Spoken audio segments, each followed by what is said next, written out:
Bob Mailander is the Eastern Plains Regional Representative of the GEO, and he will be covering with us some of the more, what might be considered some of the traditional activities and initiatives of the GEO. Mona Newton is the Central Regional Representative and the Wind Program Manager with the GEO. And Mona will be covering the activities, the new activities associated with the funding from the stimulus package.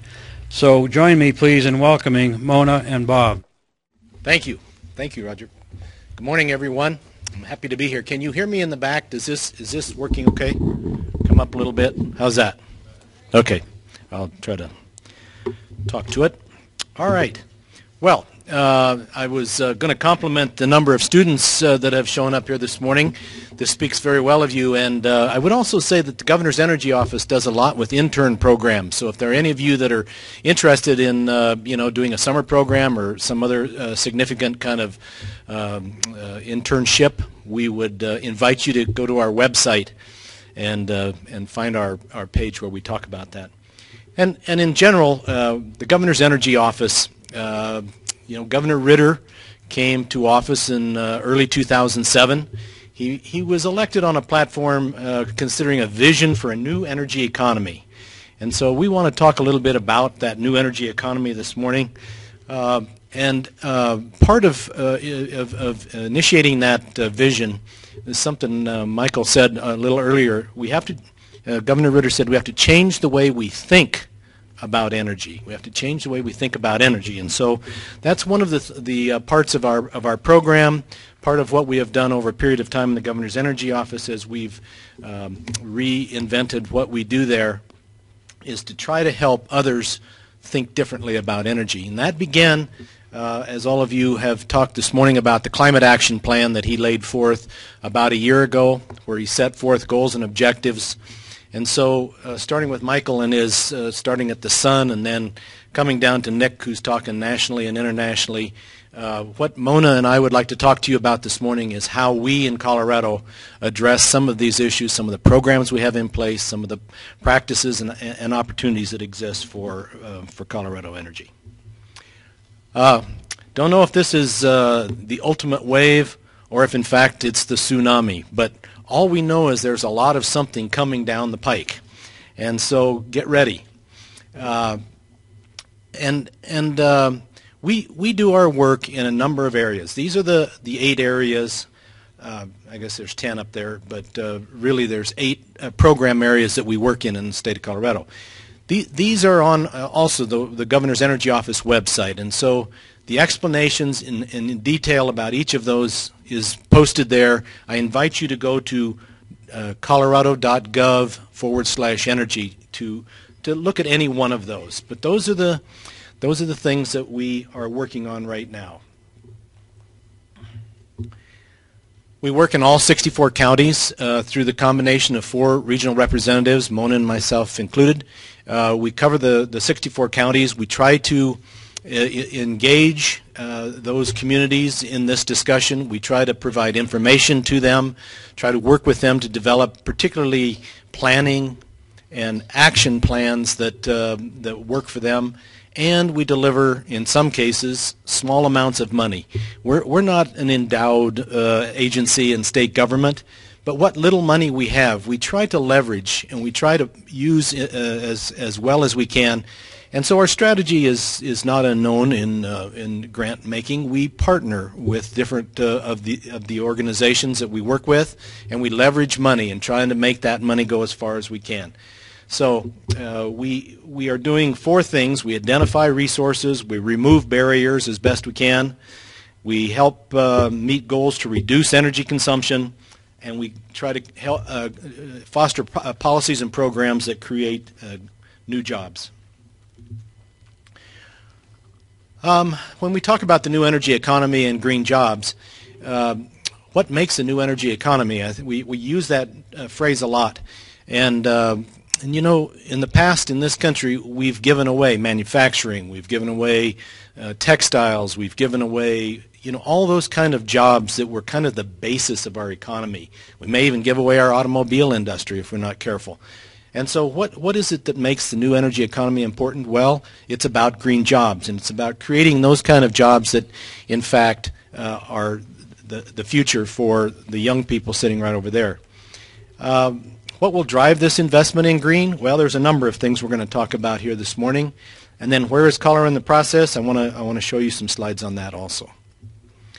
Has everybody seen this picture? You know where this is. If you don't recognize Mount Blanca in the background, and if you do, you would know that this is near Alamosa. This is the Sun Edison installation, approximately 8 megawatts of solar power that was developed in the last 2 years, producing power for Xcel Energy. Do you recognize this building? And I don't know if all of you would be aware that this person is installing solar panels on our state capitol building, as well as at the governor's mansion and in a variety of other state buildings around the state. So I want to talk just a little bit about some of the policies that we have in Colorado that have supported the new energy economy and green jobs. Probably the most important was Amendment 37 and the Renewable Portfolio Standards that it set forth, as well as House Bill 1287 that complemented and supplemented that RPS standard a year later. But this is where we were when we began that process.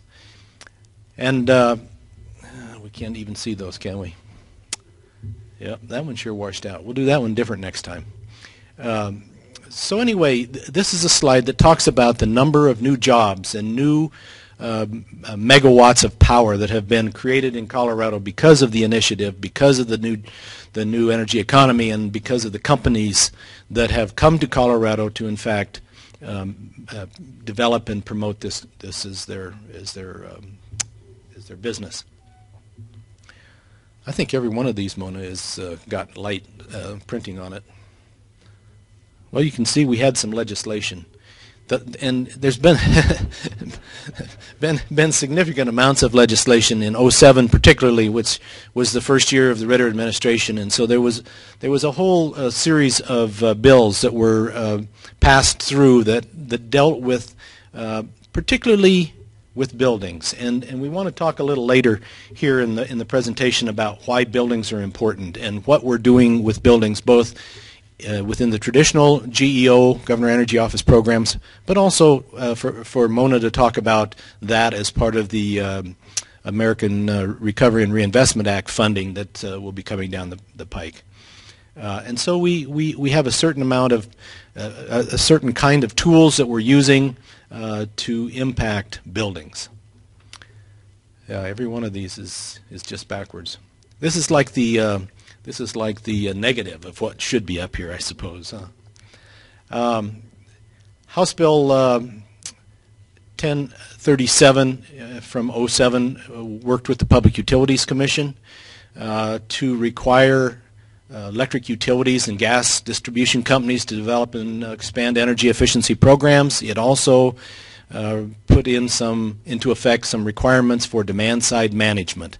And those are two very important tools that we use in the state to begin this process of change.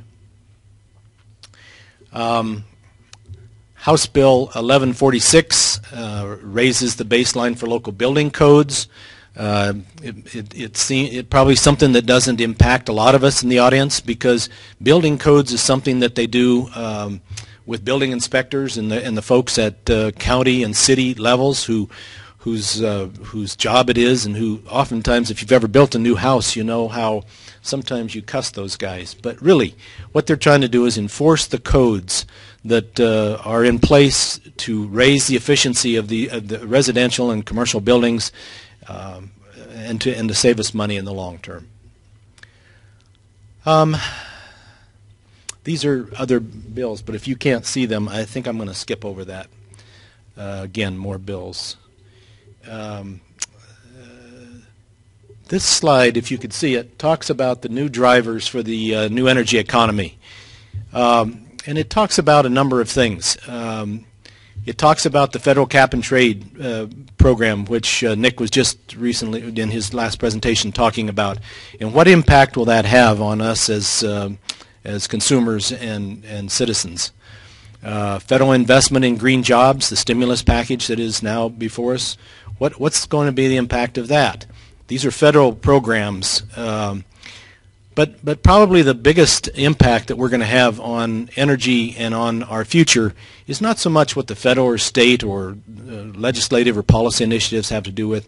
It probably is going to be, as Michael said, what happens to price volatility of our energy in the future, whether it's because of shortages or because of other global events. Energy price volatility is going to drive a lot of what happens in the future. The Colorado Carbon Fund is one of our programs that we use to initiate activity around carbon, our carbon footprint. And we use the Colorado, it's a new fund, it's a new program, and we use that program to offer Colorado-based credits to Colorado citizens to continue this cycle of investment in our future and in offsetting our carbon footprint. And so Susan Innes is our program manager who works on this, and she has this slide that you may have seen some license plates around the state on cars now that are supportive of Colorado Carbon Fund. And what Susan would say is you think about what you use. There's a number of calculators that help you determine what your carbon footprint is in your home or your business or whatever. Then you need to act. You need to do something about it, reduce your impact or become aware of it in a way that is reducing in the volume of carbon that you use. And then you need to offset your impact by purchasing credits through the Colorado Carbon Fund. And the advantage of buying those credits through the Governor's Energy Office is that funding then is useful in initiating and sustaining startup companies that will be able to offset carbon use in the state.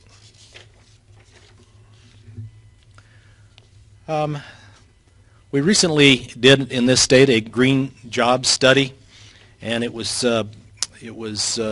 put out in December, and it talks about the amount of jobs that are available both at the present time and that will be created in the future because of the new energy economy. And it talks about that in a number of areas.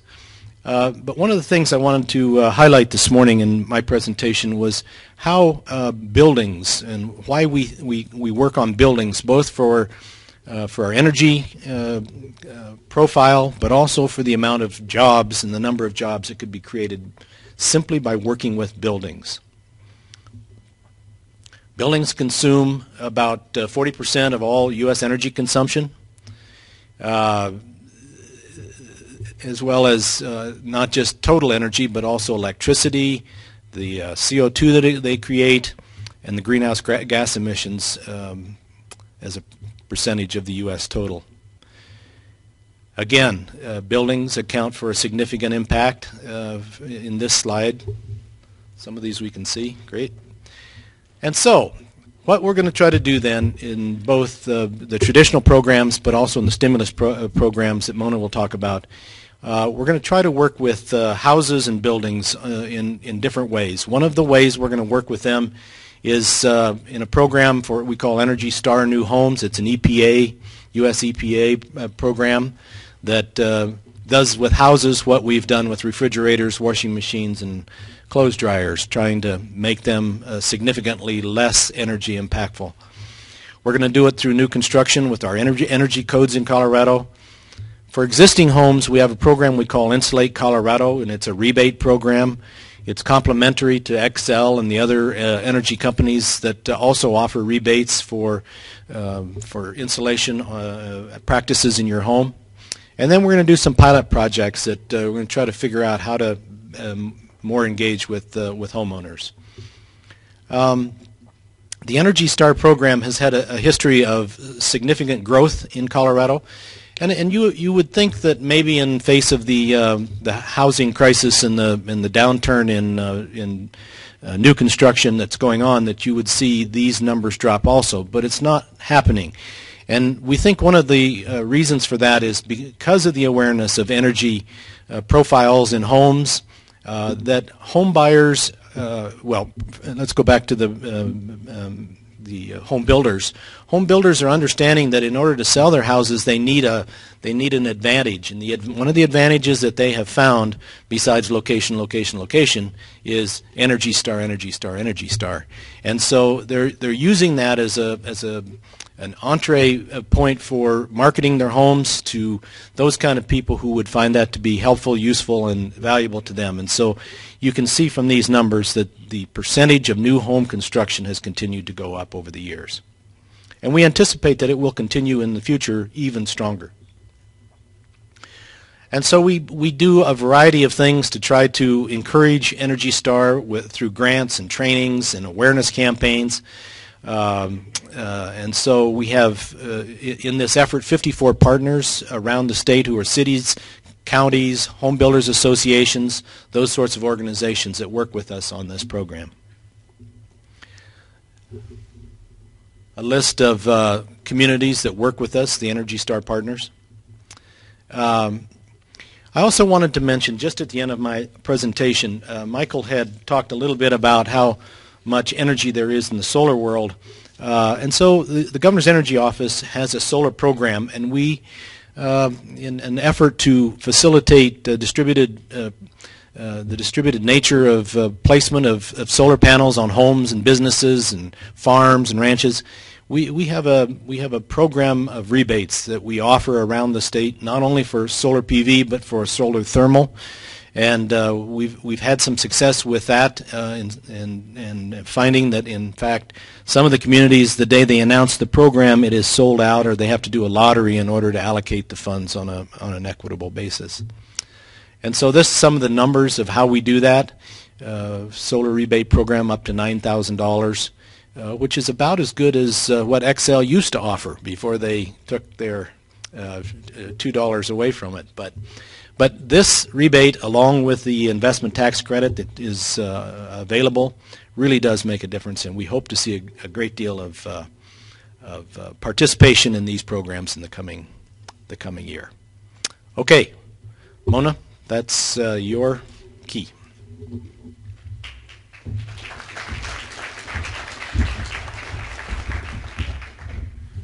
All right, so we've got the investment in the Stimulus Act here. And as Nick mentioned, I was surprised to hear that 11% is going to the bottom bullet, energy efficiency and renewable energy. I hadn't heard that before, so that was great. You can't hear me. I guess I'm not quite as tall as Bob. So anyways, I started to say 11% of the funding goes to energy efficiency and renewable energy. So that's really great for us. Our state portion, and it gets a little confusing when you start talking about a lot of these dollars, but our state portion is $50 million. And we are going to continue the programs that Bob has just talked about in that way. We want to improve energy efficiency, and we want to add more renewables. What's great, it's called the State Energy Program under the Department of Energy, is that they're going to waive the matching requirements, and they're going to waive the restriction on capital investments, so that's great.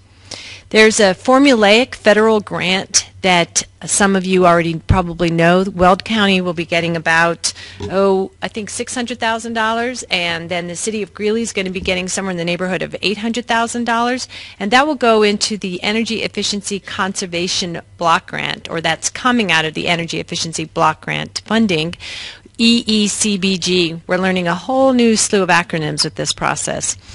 Nick mentioned the weatherization. That's going to go to the low-income weatherization program. So your weatherization agency here will get probably 5 times the amount of money that they've gotten in the past years for weatherizing homes for low-income persons.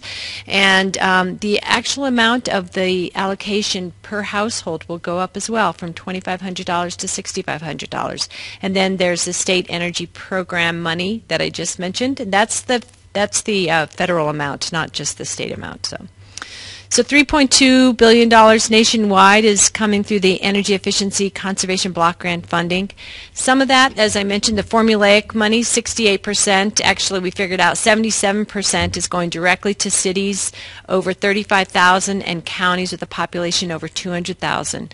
So, and 12% will come to the state energy offices, 16% will come to communities under 35K. So we want to make sure that every county in the state of Colorado, all 64 counties, will get some of this funding. Then 2% will go to the tribal governments.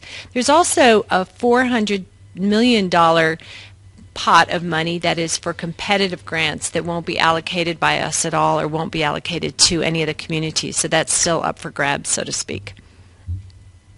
State investment, the SEP Investment Strategy. Again, we want to address barriers to broad-scale deployment of energy efficiency and renewables.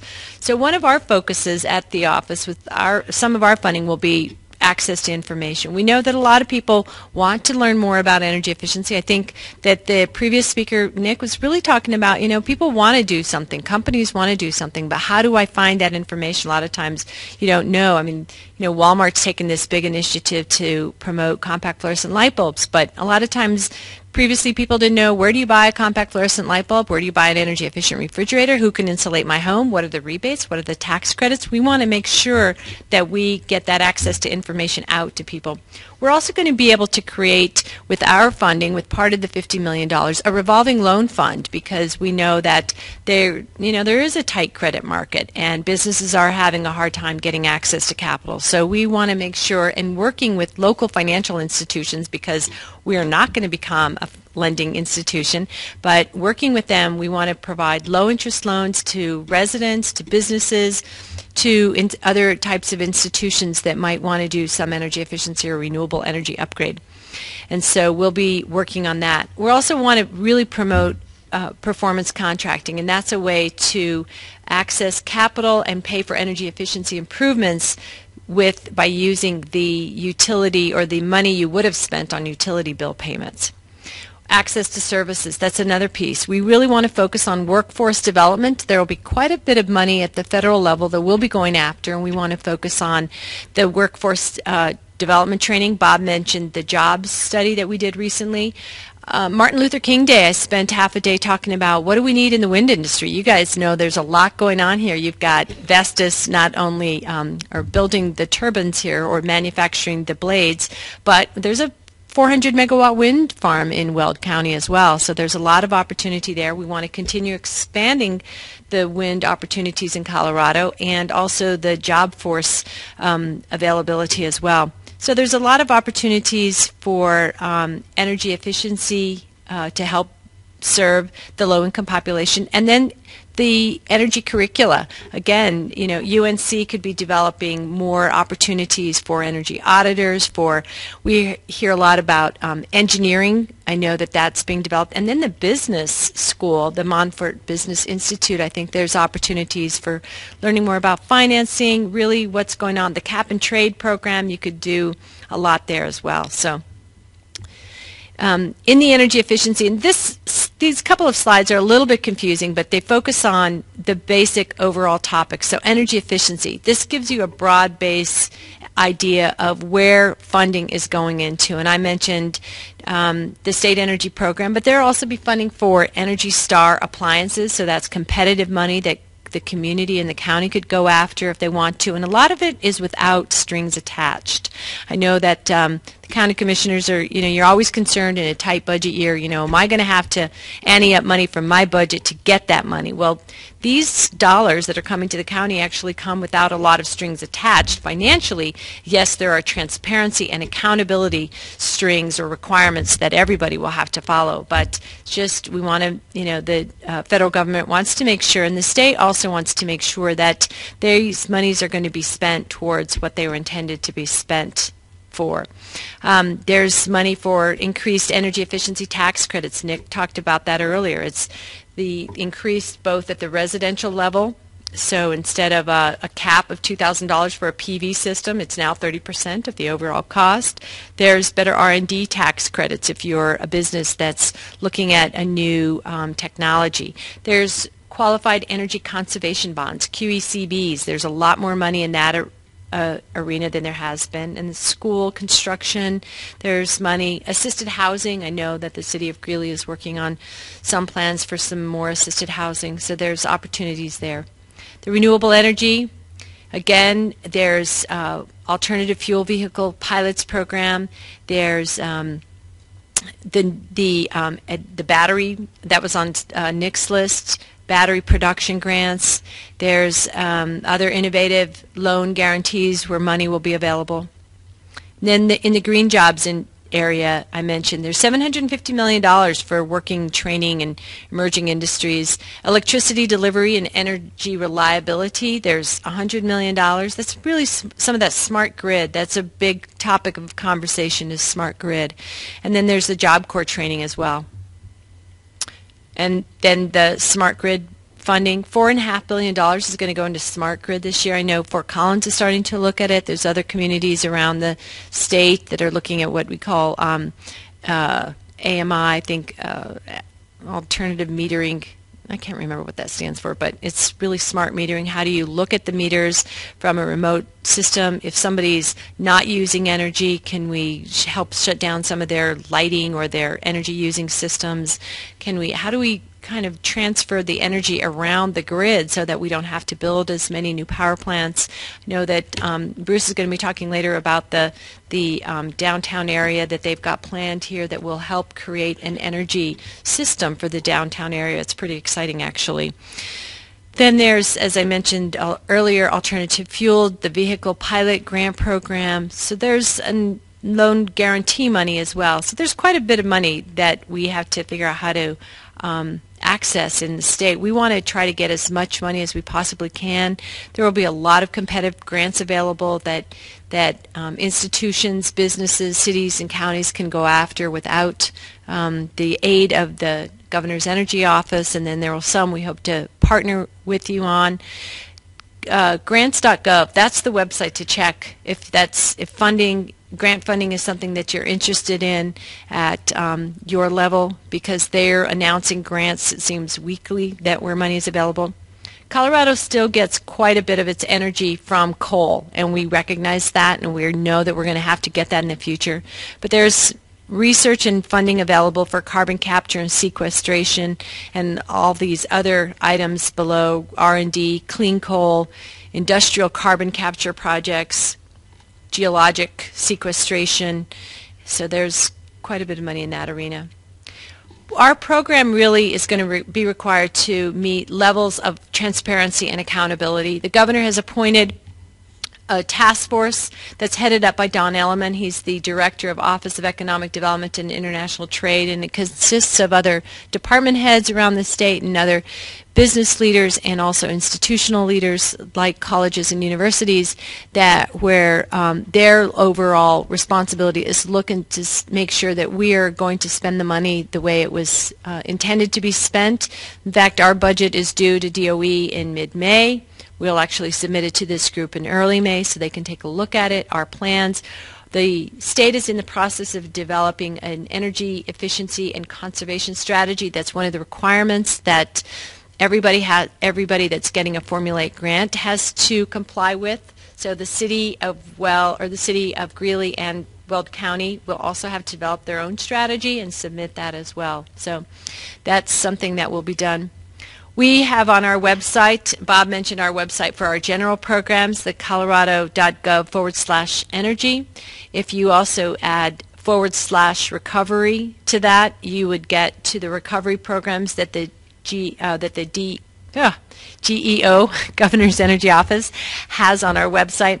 www.colorado.gov/recovery are all the recovery programs, because while my focus and Bob's focus are mainly energy efficiency and renewable energy, we're a little bit myopic there. There's transportation dollars, there's all kinds of other dollars to access on the recovery side. And then the www.recovery.gov site is the federal site, and it will also list a lot of the programs and where the funding is going and who's participating in it. So those are 3 websites that if you are interested in the stimulus money, how it's spent, how you might access funding, you might want to take a look at. So, all right, that's it. So that's my access, or that's my email address. Bob's is very similar. It's just robert.mailander@state.co.us. So thank you very much.